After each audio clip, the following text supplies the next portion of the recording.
पंचनामे में आप सभी का स्वागत है। मैं हूं सुमित और हफ्ते का आखिरी कारोबारी सत्र भारतीय बाजारों के लिए काफ़ी प्रेशर भरा, खास तौर से फ्रंट लाइन इंडेक्स में निफ्टी सेंसेक्स, निफ्टी बैंक में तो बिकवाली थी ही, थोड़ी बहुत रिकवरी निफ्टी पीएसयू बैंक्स के अंदर आई, लेकिन एक हैवी सेल ऑफ आया मिड कैप इंडेक्स में, स्मॉल कैप इंडेक्स में करीब करीब 2% की बिकवाली इन दोनों इंडिसेस के अंदर आते हुए दिखाई पड़ी।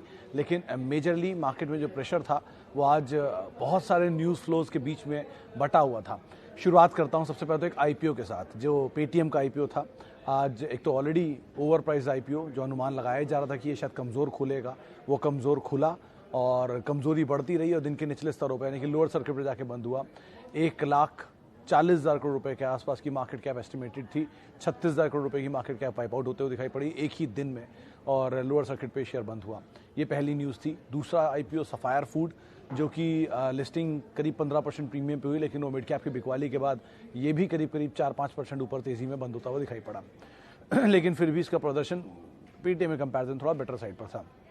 एक और अहम खबर आई, वो आई थी वेदांता के संदर्भ में, जहां पर कंपनी ने अपने कारोबार को डिमर्ज करने के लिए कमेटी का गठन किया है और उसका रिएक्शन बाजार ने बहुत स्टीपली दिया। 10% नीचे वेदांता जाकर बंद होता हुआ दिखाई पड़ा एक समय में, उसके बाद लोअर लेवल से रिकवरी, लेकिन फिर भी हैवी प्रेशर के साथ और पूरे मेटल पैक में गिरावट के साथ बंद होता हुआ दिखाई पड़ा।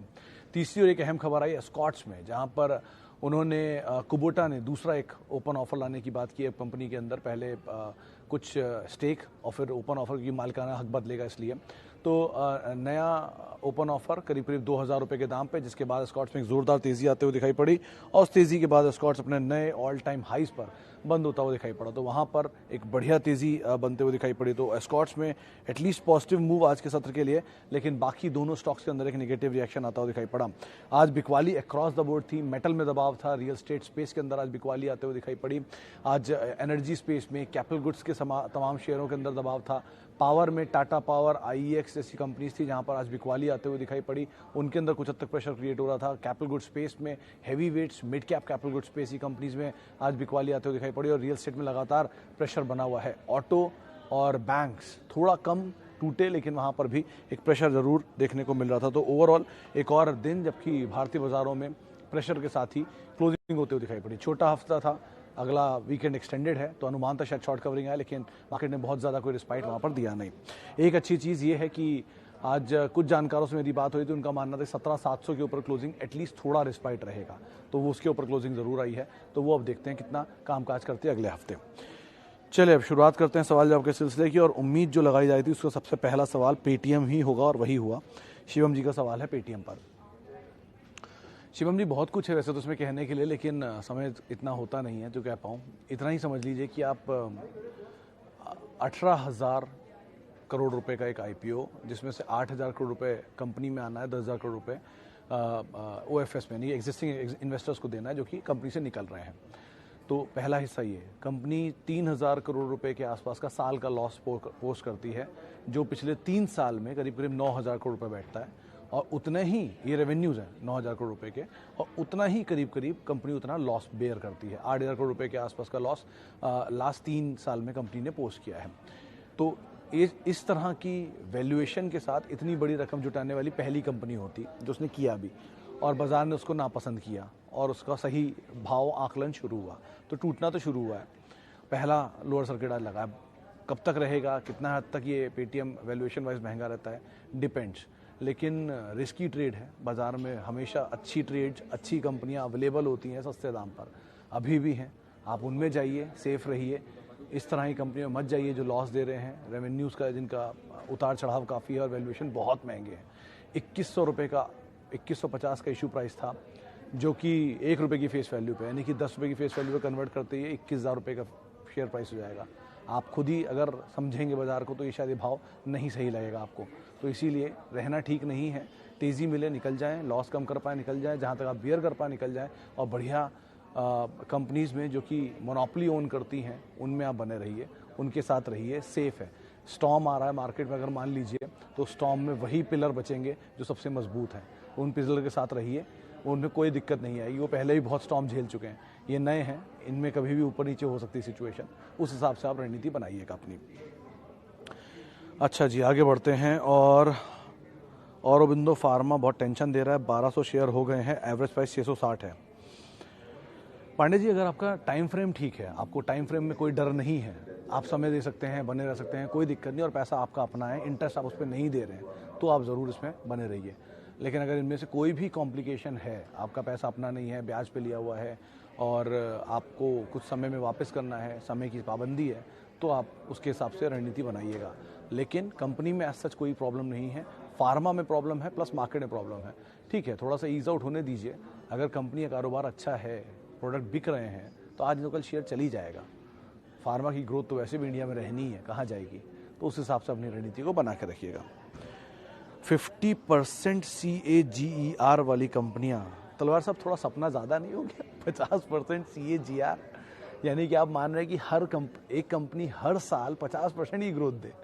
यानी आज कोई कंपनी अगर 100 रुपये कमाती है तो वो अगले साल 150 कमाए, उससे अगले साल वो 75 रुपये और करीब 220 कमाए, उससे अगले साल वो करीब शायद 110 रुपये उसमें और जोड़ दिए तो 300 कुछ रुपये कमाए। इतना कमाने वाली कंपनी अगर होगी तो लिस्ट क्यों कराएगी अपने आप को? डीलिस्ट करा के उसका प्रॉफिट नहीं खाएगी कैश डिविडेंड ले लेके? वो ज़्यादा बेटर नहीं है उनके लिए। आप बेसिक रियलिस्टिक बात करें तो इतना समझ लीजिए कि 15 से लेके 35% CAGR जो कंपनी देती है उनमें रहने में कोई बुराई नहीं है। वो हमेशा आपको 2-10 साल से दे रही है, उस तरह की कंपनियों में बने रहने में कोई बुराई नहीं है। वो आगे भी देती रहेंगी, अगर 10 साल से दे रही हैं तो 35 नहीं देंगी तो 15 तो देंगी ही। तो 35 या अपर एंड वाली कंपनी को मैचअप करने की कोशिश करिए। लोअर एंड भी मिल जाता तो वो भी बहुत अच्छा रेवेन्यू रिटर्न दे देंगे आपको वो, और वो लिस्ट हम ऑलरेडी शेयर में अपने ट्विटर हैंडल पर कर चुका हूँ, वहाँ आप ले सकते हैं। Paytm 1720 advice. अंश साहब, अगर आपने क्योंकि आज खरीदारी की है पेटीएम में 1720 पे, तो ऑब्वियसली बात है आपने ट्रेडिंग के लिए ही खरीदारी की होगी, इन्वेस्टमेंट का तो आपको कोई नज़रिया होगा नहीं। तो मीडियम अवधि के लिए मैं बाजार ट्रैक नहीं करता है, आप जानते हैं, लेकिन any price loss making company के लिए any price is a risky price, तो वो आप अपने हिसाब से रणनीति रख सकते हैं। ऐसी बहुत सारी लॉस मेकिंग कंपनीज है जिनमें प्रॉफिट की अब आप अगर कंपेयर करना चाहेंगे तो आप ये भी कह सकते हैं कि PVR लॉस मेकिंग था तो शेयर क्यों चला? क्योंकि उनकी एवेन्यूज़ थे कि आगे चल के सिचुएशन नॉर्मलाइज होगी और वहाँ पर लोग आएंगे, और जब लोग आएंगे तो पेटीएम और PVR और मजबूत प्लेयर बन के निकलेगा, क्योंकि वो छोटे प्लेयरों को खरीद लेगा। लेकिन यहाँ ऐसा कुछ अगर मिलता है आपको तो आप अपनी रणनीति रख सकते हैं। लेकिन अदरवाइज सो फार कंपनी के नंबर्स में प्रॉफिट नहीं है, तो सो फार आप इससे बच के ही रहिए। आ जाए प्रॉफिट तो ले लीजिएगा, क्या होगा, थोड़ा महंगा शेयर मिलेगा ना, कोई बात नहीं, लेकिन एटलीस्ट सर्टेनिटी तो होगी। यहाँ पर सर्टेनिटी नहीं है, तो उसका आप ध्यान रखिएगा। ओके, आगे बढ़ते हैं। Reliance on down trend. Sir देश की नंबर 1 कंपनी है, थोड़ी देर पहले तक तो थी, अब पता नहीं, लेकिन ऐसा कोई दिक्कत नहीं है सर। ऐसे 2-3 डाउन ट्रेंड पता नहीं आते रहते हैं, मार्केट्स में जाते रहते हैं। आप जिसकी बात कर रहे हैं वो अभी भी देश की नंबर 1 ही कंपनी है। अगर नीचे आएगी भी तो कल ऊपर आ जाएगी, क्या दिक्कत है? बहुत लोगों के पास रिलायंस 700 रुपये से था, 1400 गया, 1300 आया, 1200 आया, 1500 गया, 1200, 1300 आया, 1800 गया, 1500 आया, 2000 गया, 1800 आया, 2200 गया, 2000 आया। ये तो चलता ही रहेगा, क्या दिक्कत है? ऐसे ऊपर नीचे करते करते 700 वाले का तो 2200 हो गया ना। तो आप उस हिसाब से इसको देखिए, वो ज़्यादा बेटर है। अच्छा जी, Jubilant food 3870, Asian paint 2490। Umesh साहब बिल्कुल सही दाम, सही, दोनों स्टॉक सही है। दाम तो थोड़ा ऊपर नीचे है, चलिए जुबिलेंट फूड क्योंकि महंगा साइड पर है, लेकिन अगर दोनों ही आपकी खरीदारी से नीचे आते हैं तो आप थोड़ा थोड़ा ऐड करते चलें, कोई दिक्कत नहीं है दोनों में। Jubilant Food 72% market share own करती है और Asian Paint 42% market share own करती है डेकोरेटिव स्पेस में, और दोनों की जो डिमांड है वो फिलहाल तो बहुत स्ट्रॉन्ग, बहुत इंटैक्ट है। पिज्ज़ा की भी डिमांड बहुत इंटैक्ट है, तभी इतनी QSR बेस्ड कंपनीज आ रही हैं, और एशियन पेंट की तो ऑब्वियसली वाला डिमांड बहुत स्ट्रॉन्ग है। वर्ल्ड वॉर 2 से कंपनी कामकाज कर रही है, स्ट्रॉन्ग प्रमोटर है, अच्छी कंपनी है, दोनों में आप बने रहिए, इस तरह की रणनीति आप रखिएगा। अच्छा, आगे बढ़ते हैं। What about Tata Motors? Rajesh साहब, मीडियम टर्म तो ट्रबल हो सकता है, लॉन्ग टर्म फिलहाल आप होल्ड कर सकते हैं, प्रॉफिट्स हैं, थोड़ा थोड़ा ऊपर के लेवल पे ले सकते हैं, आपको इस हिसाब से कॉल रखनी होगी अपनी। अच्छा, Devyani more up and down. Manish साहब, दोनों कंपनियों के कारोबार को मैंने पढ़ा था अभी, देवयानी के भी और सफ़ायर फूड के भी। दोनों कारोबार को देखने के बाद मुझे लगा कि दोनों से अच्छा तो जुबिलेंट फूड ही ले लीजिए, क्योंकि दोनों जिस सेगमेंट में है, आप अगर पिज़्ज़ा को प्ले करना चाहते हैं तो जुबिलेंट से बड़ा कोई प्लेयर नहीं है, और अगर आप बर्गर को प्ले करना चाहते हैं तो मैकडोनल्ड से बड़ा कोई प्लेयर नहीं है। तो आप किस सेगमेंट में खेलना चाह रहे हैं उस पर डिपेंड करता है। और स्प्लिट बिजनेस है, वो एटलीस्ट इंटैक्ट बिजनेस है, पूरे इंडिया का एक ही कारोबार एक ही कंपनी संभाल रही है। यहाँ पर पूरे इंडिया का कारोबार 2 हिस्सों में बटा हुआ है, कौन सी से ग्रोथ अच्छी है कौन सी नहीं है, थोड़ा कॉम्प्लेक्स है समझने में। तो बेटर यही है कि सिंपल रखिए और उसमें चले जाइए जो ज़्यादा आसान दिख रहा है। अच्छा, टीसीएस का क्या करें, वर्मा साहब का सवाल है। सर टीसीएस रिसेंटली एक फॉल में नीचे आया था, वो जब नंबर्स आए थे उसके बाद, और उसके बाद लगातार टूटता भी चला गया था। बढ़िया कंपनी है, ऑब्वियस की बात है, देश की नंबर 1 कंपनी आईटी स्पेस में, देश की दूसरी सबसे बड़ी कंपनी है, टाटा ग्रुप का ज्वेल है। 72% उनके लिए रेवेन्यू लेकर आती है, 82% नहीं 72% उनकी मार्केट कैप का हिस्सा लाती है। यानी कि अगर टाटा ग्रुप की मार्केट कैप 16 लाख करोड़ है तो अकेला टीसीएस 14 लाख करोड़ रुपए की मार्केट कैप ओन करता है, या बड़ी मार्केट कैप ओन करता है उनके लिए। 22 लाख करोड़ की टोटल ग्रुप की मार्केट कैप है, और करीब 16 लाख या 15 लाख करोड़ की मार्केट कैप सिर्फ टीसीएस अकेले की है। कैश रिच है, 32,000 करोड़ रुपए का कैश है, उनके लिए सबसे बड़ा जनरेटर है रेवेन्यू का। अगर ये उनके लिए इतना कुछ कर सकता है तो हमारे लिए भी कुछ ना कुछ तो करेगा ही। तो बेटर है, आराम से बने रहिए, क्या दिक्कत है। टीसीएस जैसी कंपनी को तो आप पोर्टफोलियो के कोर पोर्टफोलियो का हिस्सा बनाइए।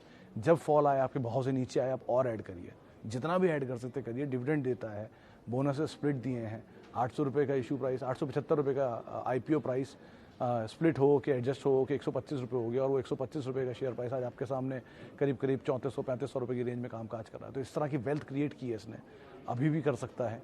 अगर टाटा ग्रुप की एक सब्सिडरी टाटा एलेक्सी जैसी कंपनी 1400 रुपये से 8000 हो सकती है, तो टीसीएस की वैल्यू आप खुद समझिए, जो कि उनकी मेगा जाइंट कंपनी आईटी की। तो उसको आप इस तरह मत देखिए, वेल्थ क्रिएशन के तौर पे देखिए और लंबी अवधि के लिए रखिए। अच्छा स्टॉक है, कोई दिक्कत नहीं है इसमें। अच्छा जी, IX now 790, can I buy now for bonus और even for long term? Aman साहब, ये रिसेंटली एक जानकार से हमारी बात हो रही थी, उन्होंने तो कहा था कि इसमें आप ऐड कर सकते हैं, लेकिन ध्यान रखिएगा स्टीम है, क्योंकि वो बहुत चला था उसकी वजह से, और वो बोनस की खबर है उसकी वजह से, तो वो स्टीम थोड़ी ईज आउट होगी। तो स्टीम निकलने दीजिए, थोड़ा कंसोलिडेशन में आने दीजिए, चर्चाओं से बाहर होने दीजिए, फिर आप इसमें आराम से पोजीशन ले सकते हैं। ओके, आगे बढ़ते हैं, और बहुत सारे सवाल आ रहे हैं। एक्सिस बैंक, सबसे पहले तो विक्रम सिंह साहब का सवाल है। Sir, one of the finest banks जो इंडिया में है उनमें एक शुमार होता है, टॉप 5 बैंक्स के अंदर, और मेजरली तो पोर्टफोलियो के लिए ही स्टॉक को रखा जाता है। अब आपने इसको किस तरह से लिया हुआ है वो आप पे डिपेंड करता है, पोर्टफोलियो के लिहाज से या ट्रेडिंग के लिहाज से। लेकिन अगर आप पोर्टफोलियो का हिस्सा बना सकते हैं और निफ्टी बैंक को यहाँ से वापस मूव करता हुआ देख रहे हैं, तो ये पार्टिसिपेट करेगा। आप समय दीजिए, अच्छा स्टॉक है। ओके, और Tata chemical 292 and Tata consumer 800, दोनों पे ही राय रख देता हूँ। देखिए, टाटा केमिकल एक तरफा तेज़ी दिखा के ईज आउट हो रहा है, क्योंकि केमिकल स्पेस में है। केमिकल की 2 कंपनियों में कल हमारी बात हुई थी किसी जानकार से, उन्होंने ये बोला कि एक टाटा केमिकल पे आप बने रह सकते हैं, और दूसरा शायद दीपक नाइट्राइट था, जहाँ पर उनको राय लग रही है कि आप बने रह सकते हैं, वहाँ पर भी एक अच्छे एवेन्यूज़ खुल सकते हैं। तो ठीक कंपनियाँ हैं, थोड़ा ज़्यादा महंगी है, नीचे आ रही, कोई दिक्कत नहीं है, आने दीजिए। और टाटा कंज्यूमर के केस में भी यही चर्चा है कि एफएमसीजी स्पेस है, कंजम्पशन ड्रिवन स्टोरीज हैं, तो इतना आसानी से ख़त्म नहीं होती इंडिया में। आप टाइम देंगे तो पैसा बनाएगा। एक तरफा तेज़ी दोनों ने दिखाई, तो थोड़ा कूल ऑफ हो रहे हैं, होने दीजिए। आप पेशेंस रखिए, मार्केट में बिकवालियाँ ऐसी ही आती हैं, जब भी आती हैं और बुरी भी आएंगी। ऐसा नहीं कि इतनी खराब आती हैं, और बुरी भी आएंगी, आने दीजिए, वो सब तो चलता रहता है, ऊपर नीचे तो होगा ही होगा। कंपनी का कारोबार हो रहा है ना आज भी, होने दीजिए, वो अपना कारोबार वैसे ही कर रही हैं। बाजार में जो मतलब मारुति जब 4000 था या 7000 था, तब भी उतनी गाड़ियां बेच रहा था, 2-4 ऊपर नीचे, 1-आध लाख ऊपर नीचे, और जब 8000 आ गया तब भी उतनी गाड़ियां बेच रहा है। तो गाड़ियां उतनी ही बिक रही हैं, हमारा व्यू चेंज होता है उसको लेके, जिसकी वजह से स्टॉक प्राइस ऊपर नीचे होते हैं। रिलैक्स करें, आराम से आपको नीचे मिले, आप खरीदारी करिए, बढ़िया कंपनियां दोनों की दोनों। चलिए, अब लास्ट कंपनी और लास्ट स्टॉक और लेते हैं। सवाल आया है, IB रियल ऐड या वेट? ऐड कर सकते हैं, 170 रुपये है, एक नियर टर्म सपोर्ट के तौर पे है, जहाँ पर आप ऐड कर सकते हैं। वो भी तोड़ता है तो 150, वो भी तोड़ता है तो 120, 130, यहाँ तक आप ऐड कर सकते हैं, कोई दिक्कत नहीं है। आराम से ऐड करिए, समय दीजिए, बढ़िया पैसा बना कर दे सकता है। चलिए, फिलहाल अब इतने सवालों को मैं शामिल करूंगा। माफ़ी उन सभी लोगों से जिनसे आज हम बातचीत नहीं कर पाए, और बहुत बहुत शुक्रिया उन सभी लोगों का जिन्होंने हमसे सवाल पूछे। आप मेरे साथ जुड़ सकते हैं, @सुमित रिसर्च मेरा ट्विटर हैंडल है, और 3 दिन का एक्सटेंडेड वीकेंड है, इंजॉय करिए। बाजार तो चलता ही रहेगा सर, मंडे से फिर वैसे ही शुरू हो जाएगा, कोई दिक्कत नहीं है। बढ़िया रिलैक्स करें, इंजॉय करें अपने टाइम को, और मार्केट के मूवमेंट से टेंशन ना लें। यही होता है, पहले भी टूटते थे, वापस ऊपर आ जाते हैं, फिर टूटेंगे, फिर ऊपर आ जाएंगे। कारोबार में फोकस करिए, भाव पे नहीं। उस हिसाब से आप मार्केट में अपनी रणनीति बनाइएगा।